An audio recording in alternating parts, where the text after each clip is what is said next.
देवगिरी बंगल्यावर राष्ट्रवादीच्या नेत्यांची एक महत्त्वाची बैठक सुरू आहे। सुनील तटकरे त्याचबरोबर प्रफुल्ल पटेल यांची उपमुख्यमंत्री सुनेत्रा पवार यांच्यासोबत चर्चा सुरू आहे।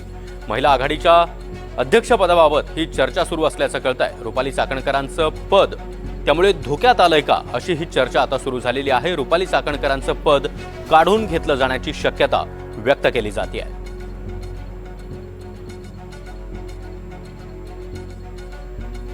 आणि या संदर्भात अधिक माहिती घेण्यासाठी ऋतिक गणकवार सध्या आपल्या सोबत जोडले गेलेले आहेत। ऋतिक, रुपाली चाकणकर यांचा पाय अजून खोलात जाण्याची शक्यता आहे, नेमकं काय घडतंय देवगिरीवर? नक्कीच आपण बघतोय की देशाचे उपराष्ट्रपती जे CP राधाकृष्णन आहेत ते थोड्या वेळापूर्वी म्हणजे 6-7च्या दरम्यान सुनेत्रा पवार यांची सांत्वनपर भेट घेण्यासाठी आलेले होते आणि त्याच वेळी देवगिरी बंगल्यावरती सुनील तटकरे आणि प्रफुल्ल पटेल हे नेते देखील होते।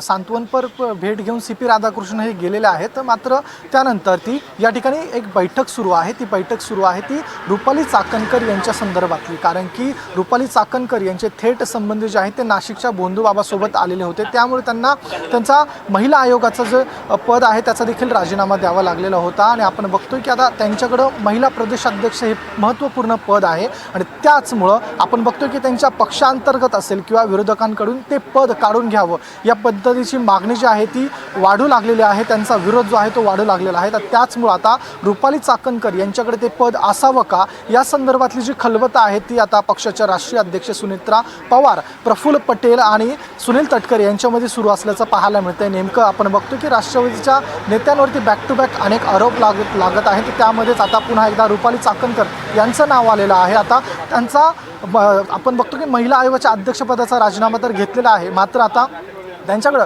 राष्ट्रवादी काँग्रेस पक्षाचं महिला प्रदेश अध्यक्ष पद देखील आहे। आणि आपण एक मेसेज देखील पाहिलेला होता की त्यांचा मेसेज प्रायव्हेट व्हायरल झालेला होता की महिला प्रदेश अध्यक्ष पदाचा राजीनामा अजून दिलेला नाही आहे, आपण संघटनेसाठी पुन्हा एकदा फिरू अशा पद्धतीचा मेसेज देखील समोर आलेला होता। आपण बघतोय की आता त्यांचं हे पद राहणार की जाणार हे आता या बैठकीमध्ये ठरू शकतं। नक्कीच ऋतिक, जरी राज्य महिला आयोगाच्या अध्यक्षपदाचा राजीनामा त्यांनी दिलेला असला तरी हे महत्त्वाचं पद पक्षांतर्गतलं हे महत्त्वाचं पद त्यांच्याकडे अजूनही आहे। आणि अशा स्थितीमध्ये रुपाली चाकणकर या मात्र या बैठकीपासून दूर आहेत। अशा वेळी प्रफुल्ल पटेल असतील, सुनील तटकरे असतील, त्याचबरोबर सुनेत्रा पवार यांच्यामध्ये साधारण किती वेळापासून ही बैठक सुरू आहे आणि आजच या संदर्भातला निर्णय होऊ शकतो का?